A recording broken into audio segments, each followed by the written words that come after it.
Hi guys, this is the advisor and welcome back to my channel. About Saturday the 5th of November, I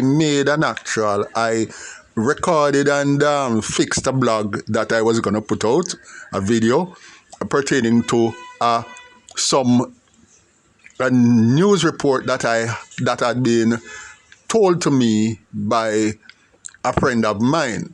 He said that there was an interview on a radio station with Shane Dalling pertaining to firearms licenses and his position, the position that he took on it. Well, I tried to get the actual interview that he had, but the person who relayed it to me and told me his interpretation of what had transpired in that radio interview, he couldn't tell me what station. I went on Nationwide and I tried to get a podcast of the interview. I didn't find it. I went on RJR station. I went on Hot 102 and so on, but I just couldn't find it. Anyway, I decided based on what he told me about the interview and what Shane Dalling had said, I went ahead and I made a video. But the thing is that after making that video, I didn't post it at the time because there was something else. I had a part 2 of another video that I wanted to put out. So I went ahead with that video. Now, I was about to put it out yesterday, which was Wednesday the 9th. Then I saw one of my idols on YouTube, which is Sir P. I saw he had something about the FLA. So I went to that and I looked at it. And when I looked at it, I realized that it had quotations from Shane Dalling, which is the head of the FLA. Now, when I went through it and I realized that, I decided to say, since I can't get this quotation elsewhere, I was going to take it from Sir P's post. Sir P, yes, I got this from you. Enough respect. So I had to scrap that video that I did and do it over again. Not because I'm taking out anything, but for it to run coherently, I'm going to add the 2 quotations from what Shane Dalling said in his own words and then revamp what I'm saying to fit in with what he said. Hence, this video has changed somewhat, but it has gotten better now that I heard what the man actually said. And thanks, Sir P. Anyway, first I want to say is this. I'm just going to relay 3 incidents that I want Jamaican people to understand and look into, right? Incident 1. A policeman was refused a firearm license, right? Recently here, weeks ago, because they say he lived in a volatile area. So they would want him to carry home the gun to make himself a target. Okay, this man is a man who have 9 years service in the force. 9 years, unblemished record, and he is not allowed to own a firearm, even though he can handle the government's gun and sometimes, very often, take home the government's weapon. But his life is in danger if he has his own weapon, according to the FLA and according to Shane Dalling, so he can't have one. Now, can you imagine this man, this policeman, this upstanding policeman with an unblemished record cannot own his own firearm, but he can take the government's gun home with him because that won't beat up his life, obviously, based on what Shane Dalling is thinking. 1 and 2, but he can go out and he can protect the nation. He can protect the nation with the government's gun, but he's not supposed to be able to protect himself. Now, you understand that? No. Okay, let's look into the second case. There's this vice principal. She spoke with me recently. Now, this vice principal of a high school, she lives in an area, I won't say which parish or anything, but where she lives, people can hide close by without being seen. Let me put it that way. She drives sometimes at night. Sometimes she have to give lectures here, or talks here, or seminars there, and sometimes she gets seen late. The only person who live in her home is she, her mother, and her two sons, adult sons. So, and they don't even live there because they are after college and they come in sometimes. So basically, she and her mother alone live in the house, is in the house most of the time. And sometimes, as I say, she have to come home late. Now, she can be a target for criminals. She applied. This servant of the nation, this upstanding woman who is teaching our children, who wants to protect herself in case of danger. She have no husband. She have her mother in the house. And she can't get a firearm. They turned her down, said they don't see where she have a need for it. They don't see where she have a need for a gun.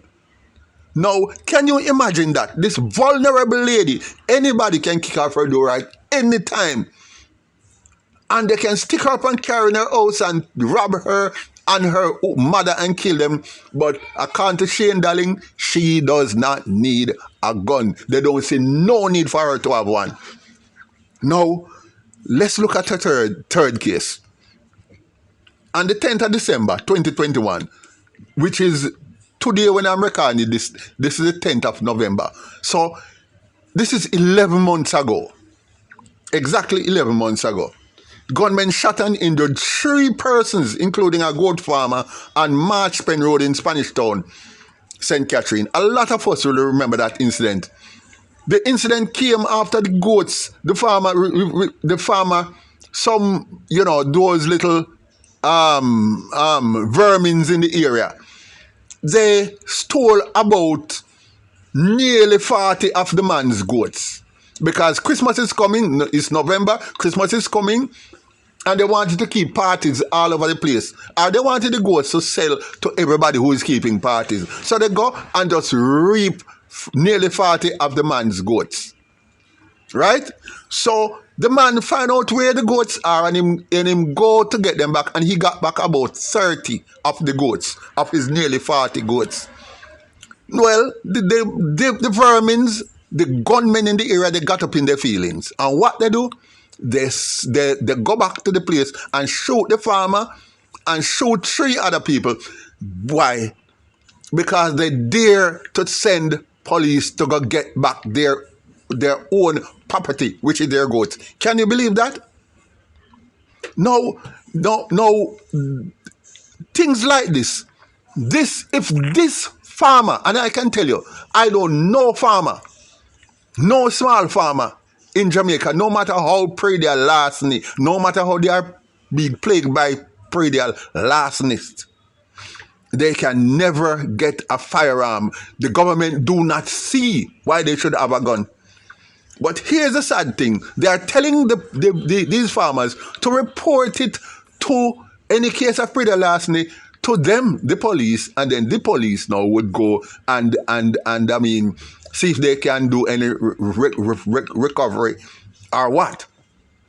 Now, here's the thing. In this specific case, right, DSP Edwards, who is in charge of this St. Catherine North Police Division, has identified the suspects and have launched a manhunt over the past several weeks because the thieves are stealing livestock valued at millions and millions of dollars. Millions of dollars, and the poor farmers cannot do anything more than sit back and just watch.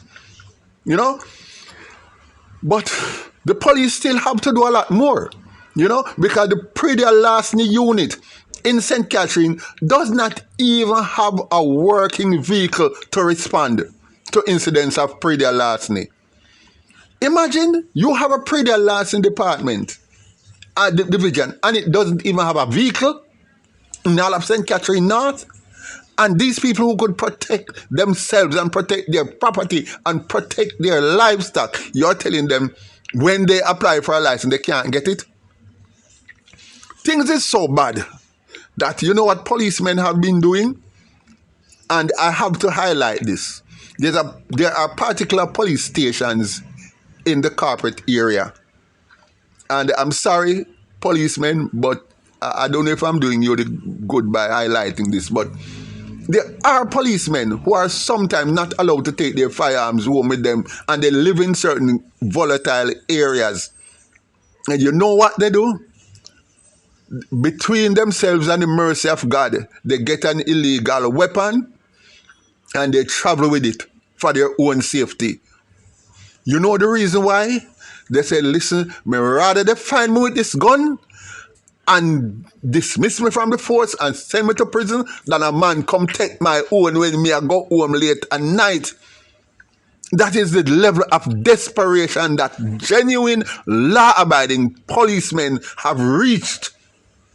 Me rather the government find me with this illegal gun and imprison me and I lose my job rather than gunman come take my own. Now, when a citizen of Jamaica, a legal upstanding citizen, protector of the nation, peace officer, have to reach that stage in his life, you must know that this is a certain act of desperation. Now, Shane Dalling, this falls in your lap. Now, let's go to Shane Dalling himself. And I want you to listen to what Shane Dalling has to say. Based on our investigation reports received and our own review of that, we don't believe that arming the public generally will lead to a reduction in crime. You do or don't? We don't. Don't. We have made checks across jurisdictions to see if this has ever helped. And we have found that a more restrictionist approach, in fact, I believe New Zealand New Zealand did an entire Bring Back the Gun campaign in terms of taking back legal guns and making it restrictive. You notice what he said there a while ago? And let me repeat. It is not illegal guns that are the problems. It is guns in general. We have to look at the problem holistically. People that have made it restrictive in owning firearms have also seen success. Right? Okay. And he quoted New Zealand. Right? He was trying to say Australia, but he wasn't even sure which country, and he ended up by saying New Zealand. Now let's look at what happens in New Zealand. Yes, there was a buyback program in New Zealand. But why was there a buyback program in New Zealand in 2019? First, let us look at what they bought back. The government were not trying to disarm the New Zealanders. No, they were trying to buy back automatic weapons. You see, what happened in New Zealand is that once a human being, once a New Zealander reaches the age of 16, they can go out and buy any weapon. That's it. Once you reach the age of 16, any New Zealander can go out and buy a rifle, an AR-15, an M16, or any other rifle that is used anywhere in war, anywhere on earth. Any New Zealander can go out and buy that. And there's no limit to the amount of weapons that any New Zealand citizen can own. They can have an army if they want. And yet this is one of the most peaceful countries in the world. Now, when the government were buying back, you talk about buyback, they were just buying back assault rifles. And they were only buying assault rifles, in other words, the one that can go full automatic. They weren't buying back handguns. Everybody was free to keep their handguns, all their revolvers, all their pistols, and you can keep certain semi-automatic rifles, not full automatic rifles. So, and you have to turn in submachine guns. But so when he's saying that New Zealand was on a buyback programs, it's either he was misinformed or he's downright disingenuous. Right. So let us get that clear. No, we are New Zealand. Let's stay on New Zealand for a little while, because there's something else I have to say. The death rate in New Zealand, the death rate, right, in New Zealand, at the last count was 939. 939 deaths, right? Gun-related deaths, right? In New Zealand. In Jamaica, it's normally about 1,004, right? But hold on. You said the 939 murders by the gun in New Zealand, that happened between 2007 and 2019. So between 2007 and 2019, which is an 8-year period, there was 939 people killed. In other words, there were 78 deaths per year. 78 deaths per year, roughly, in New Zealand by the gun. Even though the place was swarming with guns. Everybody over the age of 16 can own guns. And most do. And anybody can own any quantity of guns. And it was 78 deaths per year. And that's out of a population of 5 million. So this country had virtually twice the population of Jamaica. And they had roughly 78 gun crimes, deaths by the gun per year. Right? And that's out of a population of 5 million. Now, what you've got to understand is that the global murder rate is 6 per 100,000. 6 persons die by the gun per 100,000 worldwide. For the Caribbean region, that includes Central and South America, it is 16. The global average is 6. The Caribbean region is 16 per 100,000. In Jamaica, it is 46 per 100,000. 46 per 100,000. So we are way up there. So when this man is going to tell you to put New Zealand as against Jamaica and talk about New Zealand successfully buying back guns and New Zealand trying to disarm, pretending as if New Zealand was trying to disarm its country, nothing could be further from the truth. That man is a total liar. And me call you a liar, Shane Dalling. Now, the next thing I want you to listen to how he feels about guns in general. This is how he feels about guns in general. Other countries who have made it very restrictive in owning firearms have also seen success in that regard. It is not illegal guns in and of themselves that are the problem. Guns, we must look at it holistically. Guns are a problem. No, we have this word in Jamaica, that we call,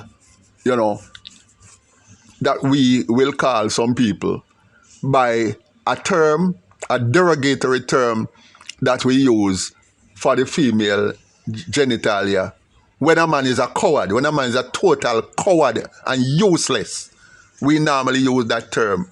But since I can't use that term for Shane Dalling because of YouTube policy, I'm just going to call him a fussy. No, fussy, anybody can take off the FA and the PU if you think you want to do that. But that man is a total fussy. And here is why. It's just another weakling. Just another weakling who is jeopardizing the population of this country. Now, I'm going to give you a small quote.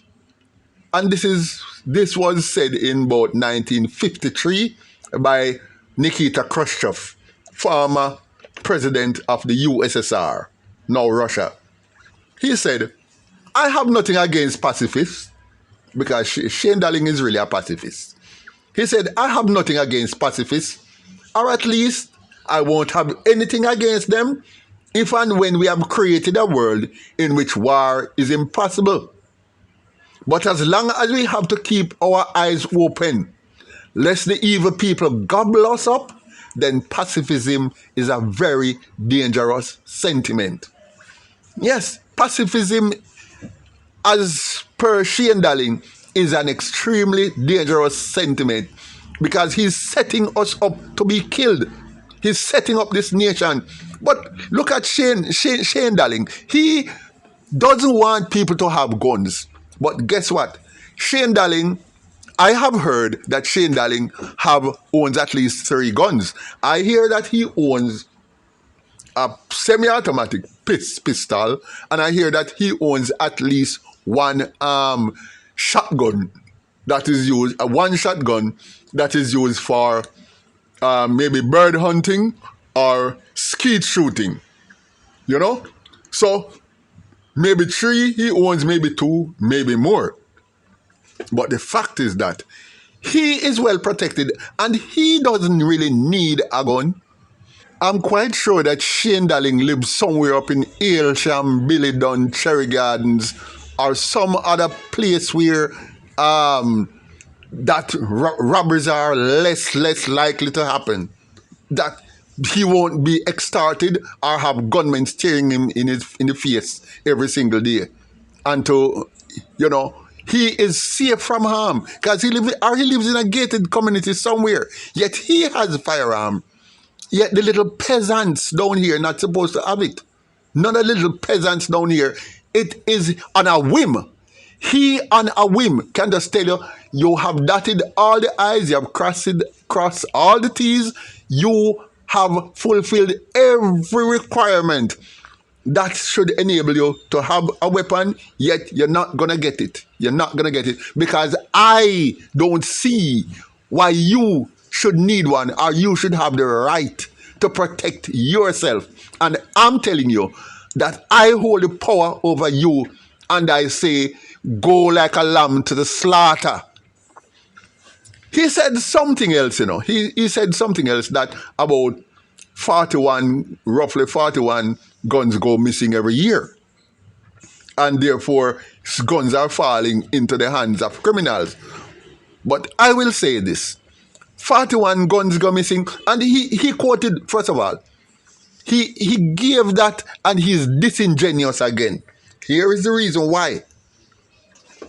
When he said that, he was just referring to one specific year, 2019.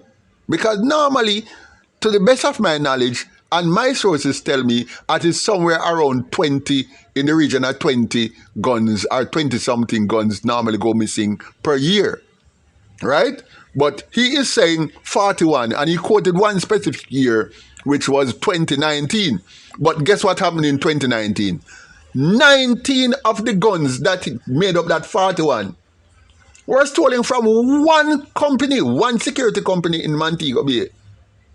One security company. Yet he quoted that as his reason why people can't get guns because too much guns are being lost. And he's not quoting the other years when only 20-something go missing. You see? So you can see the level of disingenuity in this man. He feels that peasants shouldn't have weapons. Now, let's go also to City Center Police Station. In January 2008, several guns went missing at the City Center Police Station. It was discovered in January, but nobody knows when these guns actually had gone missing.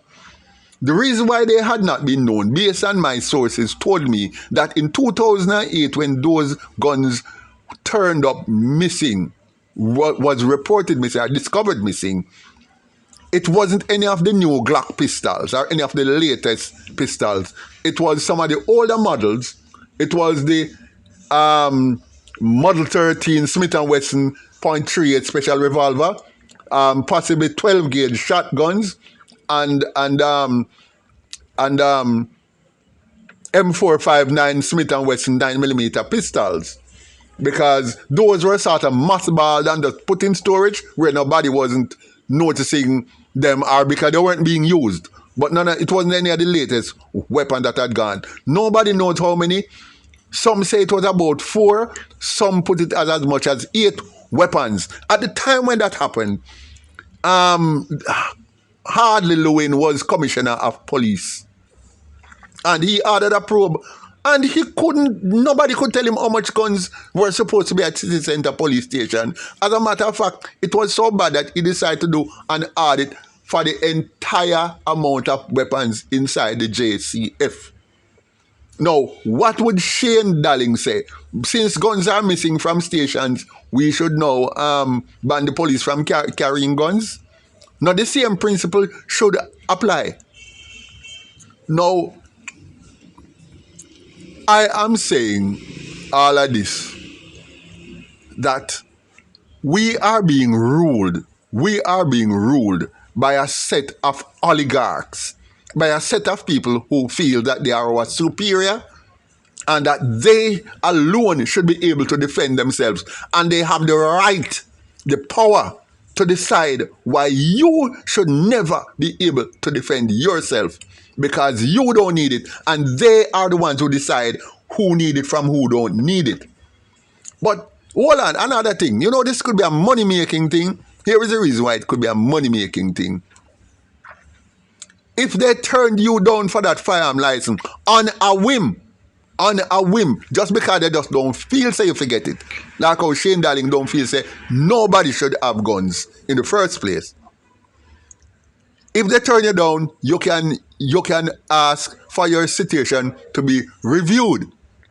And guess, when you ask for the citation to be renewed, that's another $50,000 for the government, because to ask for a review, it's $50,000 you have to pay at the tax office, then come back. So it's like maybe it's a catch-22, and you still must get it. You must get it still. So they just use you, and they are just using people. Now, what kind of system is this? I tell you one thing, and I'll close with this. If I was running Jamaica, the first thing I was, for 24 hours, the first thing I would do is protect the people.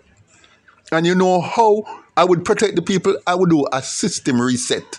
I would reset this country.